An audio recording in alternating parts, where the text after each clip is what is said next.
여러분, 부모는 어떤 존재일까요? 아직 여기에는 부모가 아닌 분들도 있고 부모가 될 분들도 계십니다. 부모를 어떻게 생각하고 계시나요?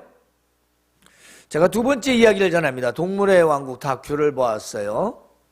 치타가 새끼를 낳았습니다. 다 자라지 않아서 너무 어려서 그 애매 없이는 보호를 받을 수가 없어요. 그런데 이 새끼가 6마리를 낳았는데 이 6마리 새끼를 다 보호할 수가 없잖아요. 근데 이때 개코 원숭이들이 그걸 알고 새끼들을 공격합니다. 잡아먹으려고. 그래 치타가 굉장히 나가서 막 이러다가 싹 도망쳐요. 어디로? 지는 척하고 막 내뺍니다. 그러나 개코 원숭이들이 단체로 막 달려들어요. 왜냐면 한 마리는 약하지만 이게 때로 달라들면 무엇이든 강하거든요. 그러니까 이 치타가 지는 척하고 새끼로부터 멀리 떨어지기 위해서 막 도망을 합니다.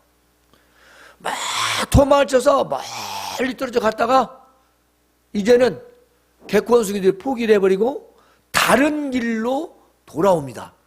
돌아와서 자기 새끼들 가보니까 5마리는 있는데 1마리가 없는 거예요. 그 치타 표정을 보면 마치 사람처럼 아무 기쁨이 없어. 근심이 가득 찼어요. 표정이 그래요. 짐승인데도. 네. 그렇게 가다가 이제 새끼들을 먹이하니까 이 새끼들을 놔두고 어떻게 할 수가 없으니까 새끼들 나무 위로, 치타 나무를 잘 올라가더라고요. 나무로 새끼들을 다 올라가, 나무 숲을 속에 전부 다 앉혀.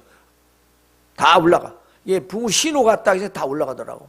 그리고 뒤를 돌아보면서 그 밑에 흔적을 없이, 왜냐, 냄새 맡고 또 다른 게 또 가니까. 그리고 뭘 가냐? 사냥을 나가요. 가서 가젤, 사슴같이 생긴 뿌리 앞으로 이렇게 생긴 사슴을, 아니 그 가젤을 잡아가지고 죽여서 놓고 새끼들 끌고 한적한 곳으로 갑니다. 가서 새끼들에게 그 가젤을 다 먹게 하고 뜯어먹게 해요. 자기는 입도 안 대요. 그렇게 배가 고플 건데 아무 표정이 없고 새끼들이 그걸 먹자 사방을 둘러보고 떠나요. 뭐로 가냐? 그 1마리 새끼를 찾아서 가야. 멀리 가는데 그 근방을 다 돌아다니면서 그 내는 소리, 특유의 소리가 있더라. 나는 치타가 또 그런 소리 내는지도 몰랐네. 어르렁이 아니고 자기들만 신호가 있어. 그렇게 얼마나 해보는데 그 새끼가 저 숲을 속에 새끼인지 아닌지 모르는 속에 딱 숨어 하는 게 딱 있더라고요. 정말 살기는 생존 가능성 0.001%도 안 된대요. 왜냐? 밤에 맹수에게 그냥 잡아먹힌대, 그것은. 그런데 거길 가서 착 찾아서 새끼를 찾는데 나는 그 만나는 모습이 남북 이산 가족 만나는 것보다 더한 것 같아. 그 새끼를 찾았는데 그 새끼가 막 쏴가지고 어미 등을 올라타고 막 가서 입술을 막 다 빨고 막 새끼가 핥고 오는데 와, 눈시울이 또 뜨거워지더라고.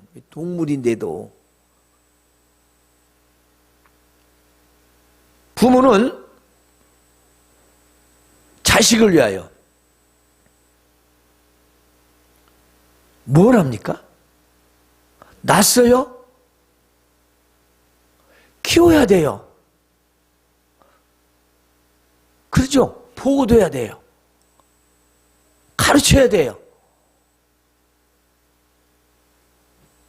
동물도 자기 새끼를 때로는 목숨을 걸고 또 때로는 그 굴욕을 참으면서 새끼를 지키고 보호합니다. 그리고 사냥하는 법도 눈으로 보게 하고 가르칩니다.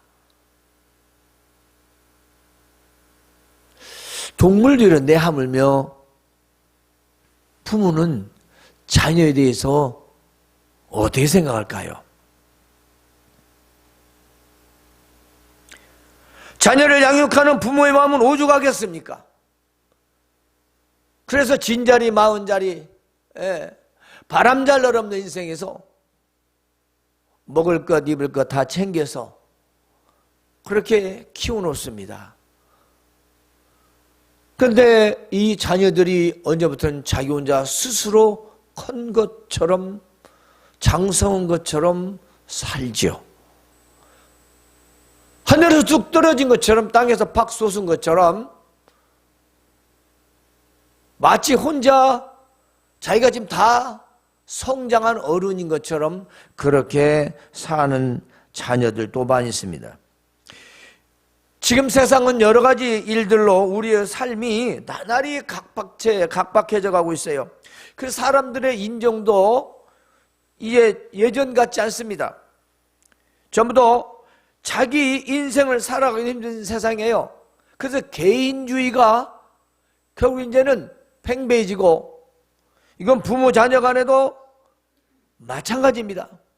자녀와 부모 사이 역시 자녀들의 그 바쁜 생활 속에서 부모를 돌아볼 여유조차도 여력도 없이 사는 경우가 허다합니다. 그러나 내가 지금 이 바쁜 세상에서 정신없이 살고 있다는 사실은 곧 내가 부모로부터 생명을 내가 이어받았다는 것을 기억해야 합니다.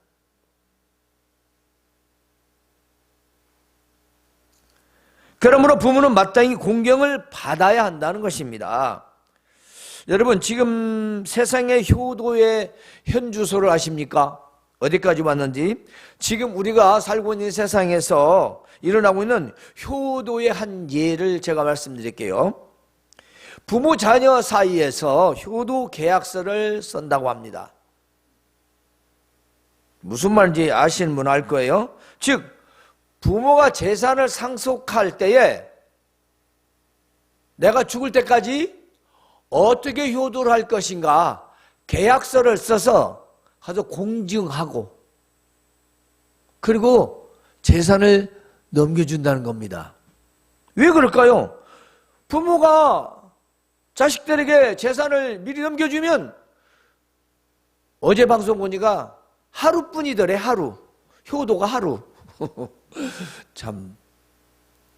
그냥 그 뒤로는 나 몰라라는 경우가 허다라는 거예요. 물론 재산 없이도, 재산을 물려주지 않아도 공경하는 자녀들이 있지요. 그런데 지금 적어도 이런 효도계약서는 과거에 우리나라에는 없었습니다. 없었어요? 그런데 이 효도계약서는 부모가 재산이 있을 때 가능한 거지, 부모가 재산이 없을 때는 어떻게 해야 되나요? 그죠? 없어서 못하는 걸 어떻게 법으로 하겠습니까? 이런 단점이 있어요. 자, 우리가 효도를 받아야 되는 건 맞은데 그 효도를 억지로 재산 때문에 한다는 건 이건 정말 서글픈 일이지 않습니까?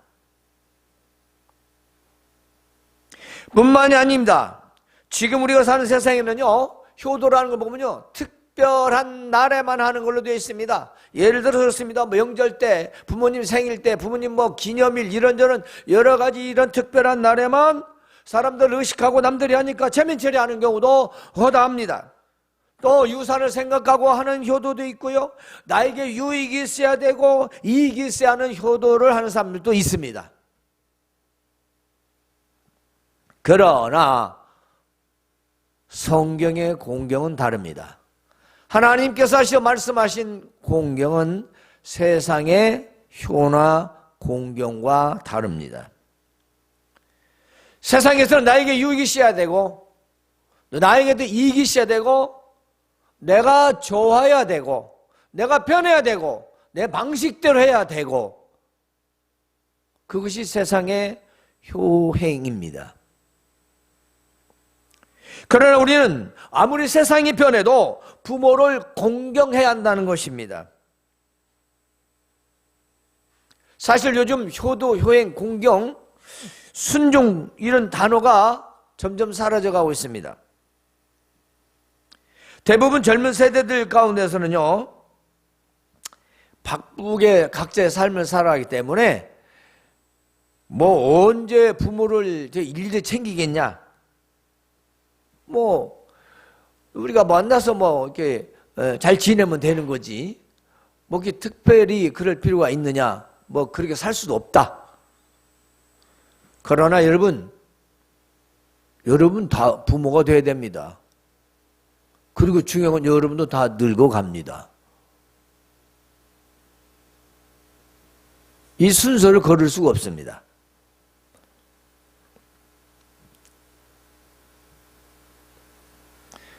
따라서 성경의 효도는 하나님과의 계약서입니다. 자, 세상의 계약서는요, 부모와 자식 간의 사람과의 관계에서 효도 계약서라도 씁니다. 그러나 그것이 사람과의 관계죠. 그렇지 않습니까? 그래서 이 땅에 있어야 할 그 자기가 가진 재물만 넘겨주는 겁니다. 그러나 성경은 이미 오래전부터 계약서가 있어요. 약속 있는 첫 계명이라고 했습니다. 자녀들아 너희 부모를 주 안에서 순종하라. 이것이 어른이라. 네 아버지와 어머니를 공경하라. 이건 약속 있는 첫 계명이다. 이로써 땅에서 잘되고 장수하리라 하셨습니다. 자, 한번 봅시다. 약속치고는 이런 약속이 세상에 어디가 있습니까? 하나님과 약속이다. 십계명 제5계명입니다. 바로 이 계명을 통해서 하나님을 믿는 백성들에게 주신 약속의 계약서예요.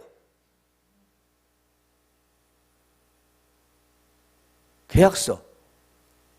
그래서 옛 언약을 우리가 구약이라고 하고, 지금을 신약, 예수님은 신약이라고 하고, 그걸 계약이라고 그래요.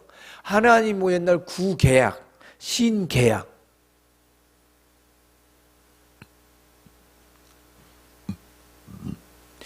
그래서 순종이라는 말을 잘 우리가 한번 생각해 보면요, 귀 기울이다 라는 뜻이 있어요. 그러니 여러분이 부모에게 순종한다는 말은 귀를 기울이는 겁니다. 부모가 무슨 말씀을 나에게 하시는지 귀를 기울인다는 뜻이고요, 부모에게 충고를 받아들인다라는 뜻이에요. 그러니까 내가 들을 준비가 되어 있습니다 라는 태도, 마음, 상태가 순종이라는 거예요.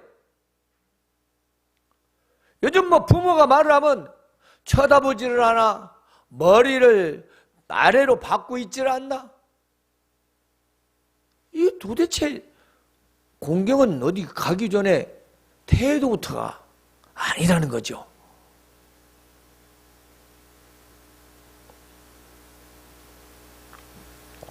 기독교는 윤리보다 구원이 더 앞서긴 하지만 왜 10계명 중에서 제5계명 사람에게 해당하는 첫 계명에 부모를 써놓았냐 이 말이죠. 네? 왜 부모를 가장 앞에 써놨겠어요? 여러분이나 저나 다 부모를 통해서 이 땅에 태어나기 때문입니다. 때문에 우리가 부모에게 순종하고 부모를 공경한다라는 것은 당연한 것입니다. 따라서 공경이라는 단어는 또 뭐냐? 공경, 존중하고 존경하는 태도를 말합니다. 내가 마음에서 부모를 존경하고 내가 그분을 귀히 여기는 겁니다. 존중하고 존경하는 거죠. 물론 부모도 자식을 존중해야 됩니다. 그러나 중요한 건 뭐냐?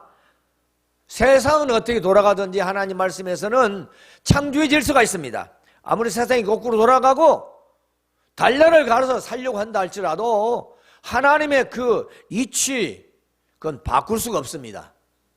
하나님이 세상을 만드셨고 사람을 지으셨고 그 사람 가운데는 먼저 태어나게 하신 부모가 있고 그 부모를 통해서 바로 저와 여러분이 이 땅에 나오기 때문에 이것을 거스를 수도 없고 바꿀 수도 없는 겁니다. 여러분 그걸 자꾸 바꾸는 걸 좋아해요. 누가 좋아하니까? 나와 같이 사는 세상 사람들이 그렇게 살아가니까 왜 그런 걸 따라갑니까? 지금 그렇게 되었어요. 현재 여러분 지금 세상을 보시오. 실버타운을 돈 아무리 많이 있어 가져갈래도 거기서 사기를 당하고, 요양병원에 가면 마지못해 살고, 요양원에서는 어찌다 보면은 사는 건지 마는 건지. 여러분 안 늙어요?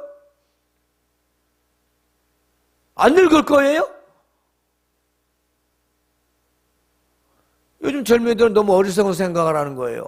왜 이렇게 살기 힘든지 아세요? 옛날에 흉년 시절에도 애 낳고 잘만 살았어요.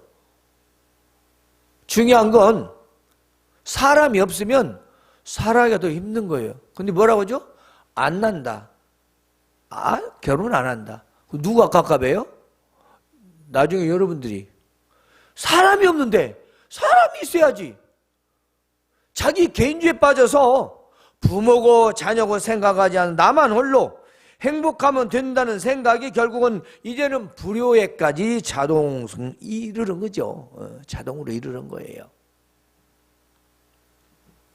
그래서 우리가 부모를 공경하는 이유는요, 부모를 통해서 내가 세상에 태어났기 때문입니다. 여러분 생명은 여러분이 것이기도 하지만 부모로부터 이어받았다는 것입니다. 하나님이 부모를 통해서 주신 거예요. 가장 중요한 게 있습니다. 공경할 이유는 하나님의 명령이기 때문이다. 공경하라입니다. 명령어예요. 우리의 선택권이 없습니다. 하나님의 말씀에 무슨 선택권이 있어요? 그런데 너무나 신앙생활을 부모 공경하는 것조차 자기가 선택을 해요. 안 믿는 겁니다. 둘 중 하나입니다. 잘못 가르쳤거나 안 믿는 겁니다. 잘 가르쳤음에도 안 한다? 그럼 안 믿는 겁니다. 부모의 공경은 하나의 명령이에요. 거슬 수 없습니다. 그리고 또 하나는 뭐냐? 그게 옳은 겁니다. 성경에서 옳다라는 말인데 이 말을 새 번역에서는 이렇게 해놨어요. 당신이 해야 하는 것이 옳습니다. 다른 말로는 당신이 해야 맞는 겁니다. 뭐를? 공경을. 누가 해요? 당신이. 누가 해요? 네가. 누가 합니까? 자식이. 그거 맞다는 거예요. 물론 여러분들은 최선을 다해서 효도와 공경을 다하는 줄로 믿습니다. 그러니까 이것은 옳다라는 자식의 본분을 말하는 거죠. 자, 이 옳다라는 거 바로 사람 중심이냐 하나님 중심이냐 따져요. 옳다. 하나님 입장에서 옳은 걸 말합니다. 내가 옳다. 그게 정말 옳은 거냐? 그러면 하나님의 옳으심과 비교를 해봐야 돼요. 그래 부모 공경을 우리가 할 때에 중요한 게 있어요. 즉 효도, 공경 주체가 누구냐 이 말이에요. 공경을 받아야 할 사람이 주체입니까? 공경을 해야 할 사람이 주체입니까? 그러니까 효도를 해야 됩니다. 효도를 해야 하는데 효도할 사람 마음입니까? 효도 받아야 할 사람 마음입니까? 자, 우리가 선물을 줍니다. 선물을 해요. 그러면 선물을 받을 사람이 주체예요? 줄 사람 주체예요? 부모가 명절 때 됐습니다. 생일이 됐습니다. 기념됩니다. 선물해야 됩니다. 근데 받을 사람 주체예요? 내가 할 사람 주체입니까? 내 맘대로입니까? 부모 마음입니까? 내 방식입니까? 부모가 원하는 것입니까? 부모를 생각하는 겁니까? 나를 생각하는 겁니까? 이게 요즘은 다 뒤죽박죽이에요. 누구 맘대로입니까? 효도도 지 맘대로예요.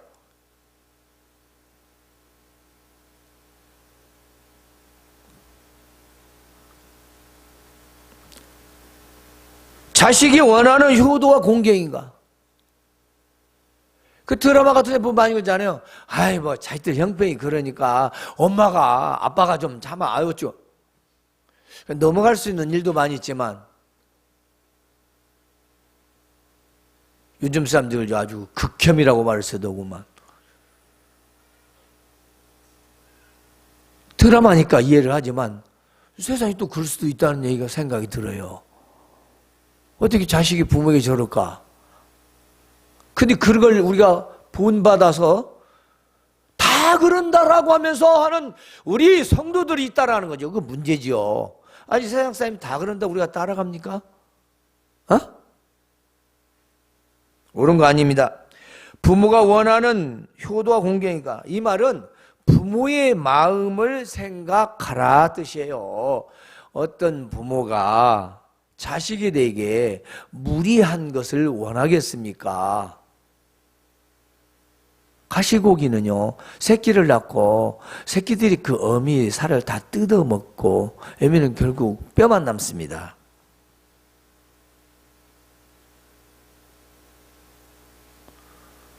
부모는 자식에 대해서 무한사랑이잖아요. 대신 죽어야 할 수도 있는 그런 사랑. 불구덩이든 물구덩이든 자식을 위해서만 살리는 거. 그 자식이 잘하든 잘못하든. 그러니까 공경의 주체가 도대체 나냐 부모냐라는 걸 생각하라 그 말씀이에요. 즉 형식적으로 하지 마라 이 말입니다. 형식적으로. 더 중요한 게 있어요. 우리는 특별한 날만 하는 것이 공경 아닙니다. 공경이란 단어는 항상이란 뜻이 있습니다. 그 말은 내 마음에서 항상 그런 마음을 가져야 된다 그 말씀입니다. 떨어진 사람도 어떻게 맨날 가서 만나겠어요? 그럴 수 없죠. 그러나 내 마음에서 그 부모를 공경하고 존중하는 마음을 가져야 된다는 거죠. 그 부모가 나한테 잘하고 잘못하고 그건 두 번째입니다. 그건 두 번째예요. 그건 두 번째라고요. 첫 번째 약속의 계명이에요. 공경하면 하는 겁니다. 그건 내 할 도리를 하는 겁니다. 자식이 부모들이 도리를 하는 거예요. 왜냐? 내가 지금 잘 살고 있어. 근데 부모가 자꾸 골치가 아파. 그러면 지금 가정을 이루고 누구 때문에 이뤘습니까? 에? 누구 때문에 이뤘냐고. 걸리지면 안 돼요. 잘났던 못났던 내 부모는 부모고 그 부모가 있었기에 내가 오늘 있다는 겁니다. 그래서 내가 이 가정을 이룬 거예요. 누구를 만나서 어떻게 살든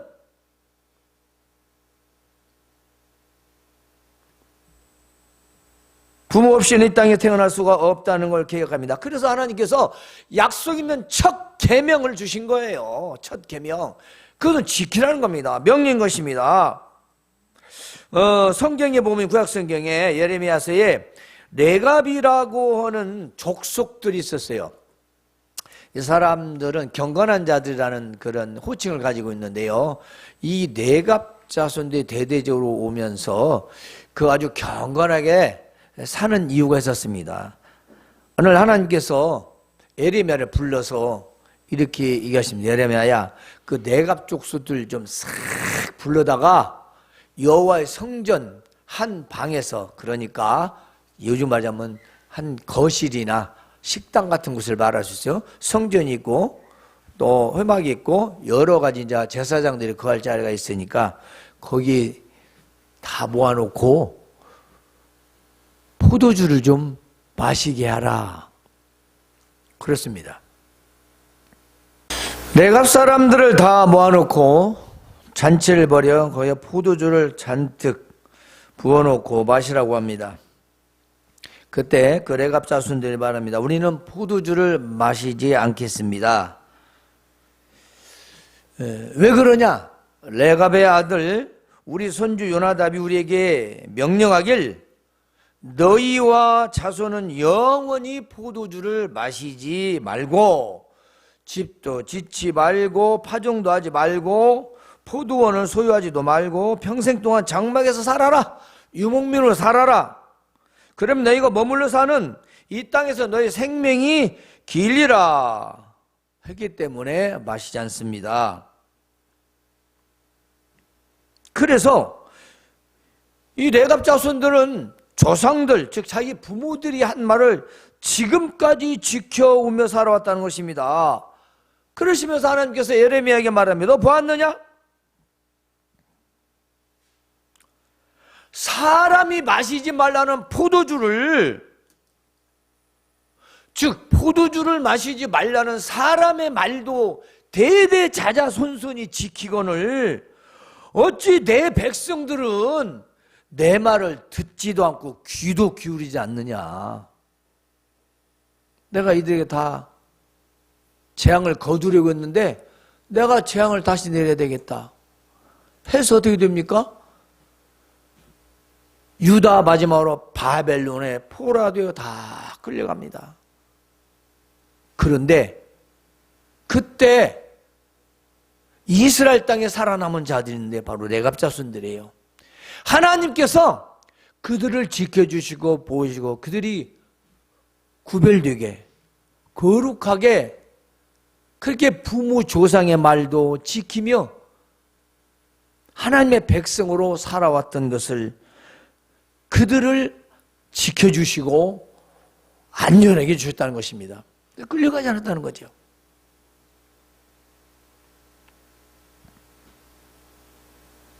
그래서 그들은 경건하게 오랫동안 복을 누리며 살았습니다. 중요한 것은요, 자기 조상, 부모들로부터 이어받은 그 말을 계속 지켜왔다는 겁니다.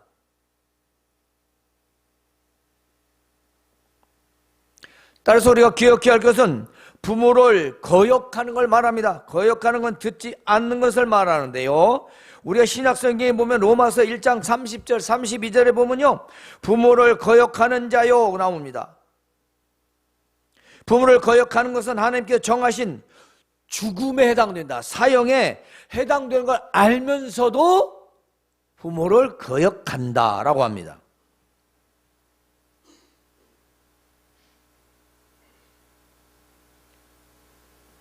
디모데후서 3장 2절에는요, 사람들이 자기를 사랑하며 돈을 사랑하고 자랑하고 교만하고 비방하고 부모를 거역하며 감사하지 않으며 거룩하게 살지 않는다 했어요. 무슨 말이냐? 말세가 되면, 이 세상 끝날이 되면 부모를 거역하지 않는 것이 습관화가 된다 이 말이죠.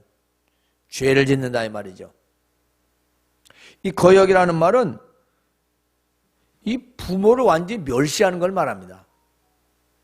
듣지 않는 걸 말하죠.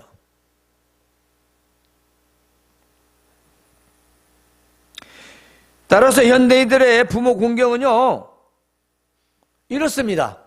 지금 기독교인들의 공경은 기독교인의 의무입니다. 그런데 현대인들에게는 뭐예요? 선택입니다. 우리 기독교인들은 거룩한 의무예요. 하나님의 명령이고 그걸 준행해야 됩니다. 왜냐? 거기에는 약속이 있는 복이 있어요. 이 땅에서 잘되고 장수의 복을 누리는 그런 약속이 있습니다. 세상 사람은요, 효도가 선택입니다. 뭔가 이유가 있어야 돼요. 대부분의 본 것입니다. 부모가 나한테 뭐 해준 게 있는데, 아니 세상에 핏덩이를 낳아서 키워서 낳았는데 살았는데 가르쳤니? 못 가르쳤니? 잘 먹였니? 못 먹였니? 잘 입혔니? 못 입혔니? 잘 가르쳤니? 못 가르쳤니? 이렇게 하면서 내가 왜 부모한테 받은 것도 없는데 왜 내가 부모를 내가 왜 모셔? 이러는 말 수도 없이 듣습니다. 물론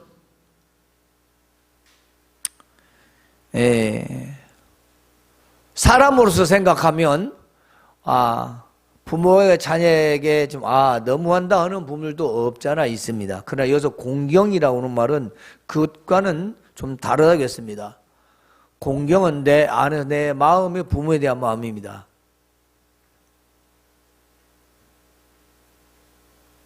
그 마음을 절대로 우리가 하나님의 말씀에 위배가 돼서는 안 된다는 거죠. 왜냐하면 이 부모 공경은요, 하나님의 거룩한 명령입니다. 그리고 부모를 통해서 이 땅에 태어났어요. 이것이 중요한 겁니다. 그래서 우리가 1, 2, 3, 4 계명은 다 하나님을 향한 계명이고 5개 계명서는 부모를 시작해서 우리가 이 땅에서 지켜야 할 윤리 도덕을 요약한 것입니다. 핵심이죠. 따라서 우리는 하나님께서 잠언을 통하여 이렇게 말씀하십니다. 잠언 23장 22절에 너를 낳은 아비에게 청종하고 내 늙은 어미를 경히 여기지 말지니라. 그렇습니다. 낳은 아비, 우리나라에 아비를 낳았다는 것은 아버지의 의미이고 어미는 바로 젖을 먹어서 키웠다는 의미에 다 부모가 공동인 것입니다. 그리고 씨를 정자를 받아서 사람이 태어나는 의미로서의 아비를 말한 것이죠. 그리고 잠언 23장 25절은 너를 낳은 아비에게 청종하고 내 늙은 어미를 경히 여기지 말라 그랬습니다. 이 말씀은 늙은 어미에 대한 소홀함 그리고 부모에 대한 존경을 말하고 있습니다.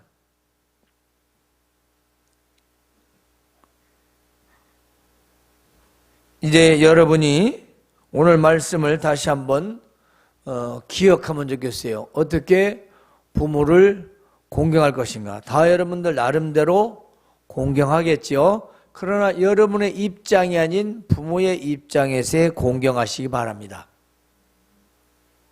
부모의 마음을 살피는 것부터가 공경입니다.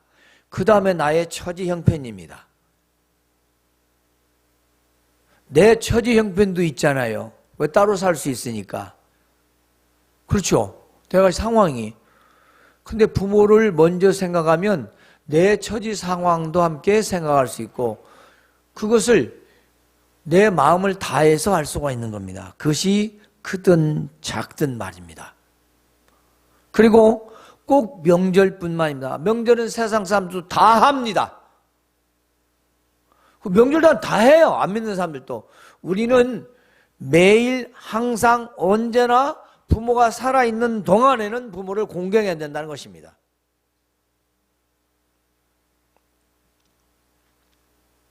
부모 공경은 하나님의 약속된 복이 있습니다. 땅에서 잘되고 장수의 복을 누리게 됩니다. 부모를 공경하는 것은 일시적이나 특정한 날에만 하는 것이 아니라 항상 해야 한다는 것입니다.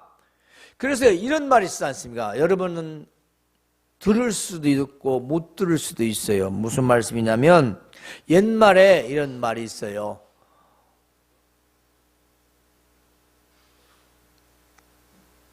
효도는 살아있는 부모에게 하는 것이고 죽은 효도는 부모가 돌아가시는데 효도하는 사람들이 있어요. 그 효도는 자기를 위해서 하는 거라고 했어요. 무슨 말이냐? 살았을 때 잘하라고. 살아있을 때 부모에게 효도하라 이 말이에요. 그 세상 사람들 보면 그렇게도 막 무덤도 엄청나게 막 크게 하고 막 분봉도 막 왕처럼 막 능처럼 하는 사람도 있잖아요. 뭐 돈이 많아서 권세 있어 그럴 수도 있겠지만 그거보다는 살아있을 때 잘해라. 어찌 이것이 꼭 그들에게 말뿐이겠습니까? 우리 부모는 살았을 때 잘하는 겁니다. 그렇습니다. 즉 부모가 살아있는 동안엔 공경하라는 것이요. 우리는 하나님의 자녀로서 위로는 하나님을 섬기고 이 땅에서 부모를 잘 공경하여 불신자들에게는 본이 되고 하나님의 약속된 복을 누리시길 주님의 이름으로 축원합니다. 하나님 아버지에 감사합니다. 나를 낳아준 부모, 그 부모는 하나님께로부터 비롯되었고 나는 부모님께로부터 비롯된 생명이 있어 이 땅에서 살아갑니다. 땅에 사는 동안